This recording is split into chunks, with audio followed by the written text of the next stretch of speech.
gaarummaa keetitu si miidhee miti? Ofirraa nama jaalachuu keetis si miidhee miti? Jaalala dhugaa jaalachuu keetis si miidhee miti? Ofii keetiif yaaduu dhiistee namaaf dhiphachuu keetis si miidhee miti?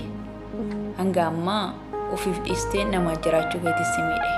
Warroonni ati kan hunda gooteef kun immoo gatiin isaas si deebisan waan biraati. Kanaafuu wanni ati gootee gatii dhabee miti ilma namaa biratti. Rabbiin biratti garuu gatii qabdaati. Guyyaa tokko herreegamee deebiin keessii deebi'a. Kanaafi gaarummaa keetis hin dhiisin. Jaalachuus hin dhiisin. Wanti hunduyyuu bootaa qaba. Warroonni irraa ati gaarii gootee fi si miidhe kuni dachaadhaan argatu. Callisiitu malaali. Ati bichaa obsa godhadhuutoo ija kee banadhu. Onnee kee badhisiitoo dhaggeeffadhu cinaa gorii. Deebii hin argatta.